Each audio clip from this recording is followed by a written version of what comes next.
नमस्कार।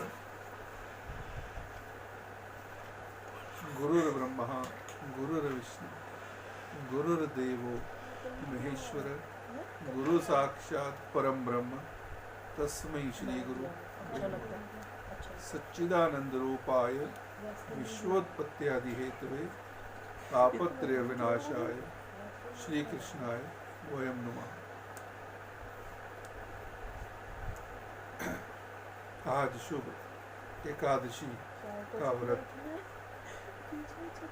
एकादशी का महत्व क्या है,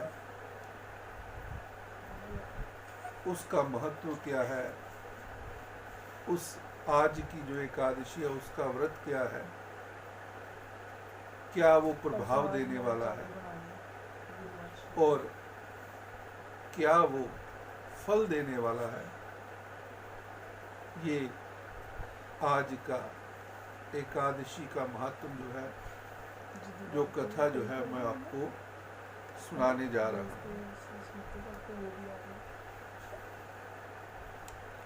धर्मराज युधिष्ठिर ने भगवान कृष्ण से ये प्रश्न किया कि भगवान, आपने मुझे चैत्र की एकादशियों का, माघ की एकादशियों का, फाल्गुन की एकादशियों का, इन सब का महत्व बतलाया। अब मुझे आप वैशाख कृष्ण पक्ष की जो एकादशी आती है उसका आप नाम बतलाइए, महत्व बतलाइए, वो क्या फल के देने वाली है, ये आप मुझे बतलाइए। तो भगवान कृष्ण कहने लगे कि हे राजन, इस एकादशी का सबसे पहले मैं नाम बतलाता हूँ। इस एकादशी का नाम वरुथनी एकादशी है और ये सौभाग्य के देने वाली है, सब पापों को नष्ट करने वाली है और अंत में मोक्ष को प्रदान करने वाली है। इस व्रत को यदि कोई अभागन स्त्री भी कर लेती है तो उसे भी ये सौभाग्य देने वाली है। इस वरुथनी एकादशी के प्रभाव से राजा मानधाता भी स्वर्ग को चला गया। वरुथनी एकादशी का फल 10,000 वर्ष तप करने के बराबर होता है। एक व्यक्ति 10,000 वर्ष तक तपस्या करता है, उसके बाद जो उसे फल मिलता है वो एकादशी, वरुथनी एकादशी का व्रत करने से उसे मिल जाता है। कुरुक्षेत्र में सूर्य ग्रहण हो, सूर्य ग्रहण लगा हो और कुरुक्षेत्र में हम जाकर के एक मन स्वर्ण दान कर दें, उससे जो फल मिलता है वो आज की एकादशी यानी कि वरुथनी एकादशी का व्रत करने से मिल जाता है। वरुथनी एकादशी के व्रत को करने से मनुष्य इस लोक में सुख को भोगता है और परलोक में उसे स्वर्ग की प्राप्ति होती है। शास्त्रों में बहुत से दान कहे गए हैं कि अगर ये दान करें तो उससे बड़ा दान ये है।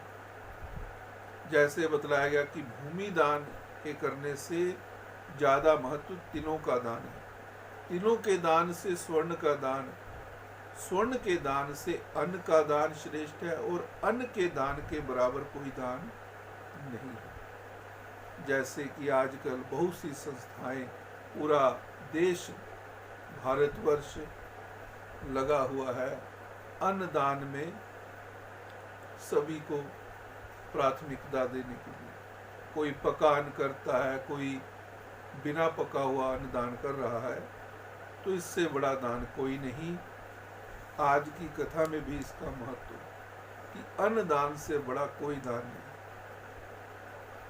और बहुत सी संस्थाएं लुधियाना में हो, भारतवर्ष में हो, मैं उन सभी का भी धन्यवाद भी करना चाहता हूँ कि वो इस काम में परम पिता परमात्मा उनको शक्ति दे कि वो और भी जहाँ जहाँ व्यक्ति कोई इस अन्न से तरस रहा हो तो वहाँ पर वो परमात्मा की प्रेरणा से वो अन्न उनके पास पहुँचे। माध्यम ये संस्थाएं बन रही हैं और परम पिता परमात्मा भगवान की कृपा बरस रही है। तो ये बरसती रहे और भी जब तक ये महामारी समाप्त नहीं होती, जो इतना बड़ा कष्ट पूरे विश्व के ऊपर आया है, ये समाप्त नहीं होता, तब तक जो है परम पिता परमात्मा की कृपा इन संस्थाओं पर बनी रहे। जो इनके मुखिया हैं वो आगे बढ़ते चले जाए। तो अन्नदान से बड़ा कोई दान नहीं है। इसके बाद बतलाया कि अन्नदान से देवता, पितर और मनुष्य ये तीनों तृप्त हो जाते हैं। शास्त्रों में इसके बराबर कन्यादान ही कहा गया है कि कन्यादान और अन्नदान ये बराबर माना गया है। वरुथनी एकादशी का व्रत से अन्नदान तथा कन्यादान दोनों के बराबर फल मिलता है। जो मनुष्य लोभ के वश होकर के कन्या का धन ले लेते हैं और वे प्रलय काल तक नरक में वास करते हैं, या फिर उनको अगले जन्म में बिलाव का जन्म लेना पड़ता है। जो मनुष्य प्रेम एवं धन सहित कन्या का दान करते हैं, उनके पुण्य को तो चित्रगुप्त भी नहीं लिख सकते, इतना बड़ा वो पुण्य कमा लेते हैं। जो मनुष्य इस वरुथनी एकादशी का व्रत करते हैं, उनको कन्यादान के बराबर फल मिल जाता है। वरुथनी एकादशी को करने का भगवान ने कहा कि राजन, उसमें कुछ चीजें त्यागनी चाहिए। कांसे के बर्तन में भोजन करना ये त्याग देना चाहिए। मसूर की दाल त्यागनी चाहिए। चने का शाक, कोदो का शाक, मधु यानी कि शहद, दूसरे के अन्न का ग्रहण करना नहीं चाहिए। दूसरी बार भोजन नहीं करना चाहिए और एवं स्त्री प्रसंग नहीं करना चाहिए। व्रत वाले दिन कोई अशुभ खेल यानी कि जैसे जुआ इत्यादि होता है वो भी नहीं खेलना चाहिए और शयन भी नहीं करना चाहिए। एक दिन, उस दिन फिर व्रत वाले दिन पान खाना, दातुन करना, दूसरे की निंदा करना, चुगली करना एवं पापी मनुष्यों के साथ बातचीत तक त्याग देनी चाहिए। ये सब चीजें त्यागने के लिए कहा। और उस दिन क्रोध, मिथ्या भाषण तथा इन सब चीजों को त्याग करना चाहिए। इस व्रत में नमक, तेल और अन्न वर्जित है। हे राजन, जो मनुष्य विधिवत इस एकादशी को करते हैं, उनको स्वर्ग लोक की प्राप्ति होती है और अंत में मनुष्य को सब पापों से वह छूट जाता है और वह मोक्ष को प्राप्त कर लेता है। हे राजन, अतः मनुष्य को पापों से डरना चाहिए। इस व्रत के महात्म को जो पढ़ने से जो फल मिलता है वो क्या मिलता है? 1000 गौ दान देने का फल मिलता है। इसका फल गंगा स्नान के फल से भी अधिक है। इसलिए हे राजन, इस व्रत का मैंने तुम्हें फल, नाम और महत्व बतला दिया।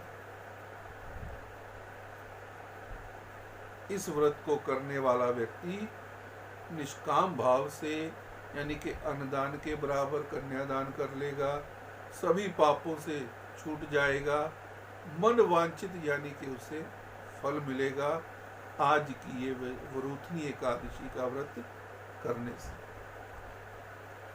बोले बांके बिहारी लाल की जय।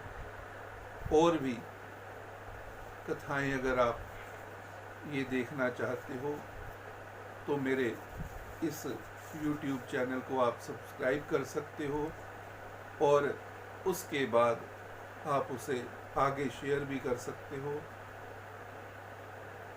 और आप जो व्रत के प्रभाव से मैं आपको जो आज का व्रत अन्नदान का महत्व बतलाया, व्रत का प्रभाव बतलाया, तो मैं यही कहूँगा, व्रत भी कीजिए, जो मन में कामना हो आपके वो भी रखिए, और प्रभु से, बांके बिहारी से, राधा रानी से यही प्रार्थना करूँगा कि आप सभी को शरीर की निरोगता दे और आप सभी घर में ही रहें,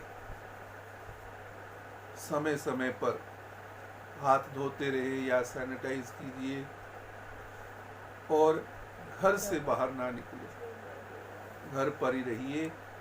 और बिहारी जी से ये प्रार्थना कि जल्द से जल्द पूरे विश्व से ये जो रोग है वो दूर हो। बोले वृंदावन बिहारी लाल की जय, सियापति रामचंद्र महाराज की जय।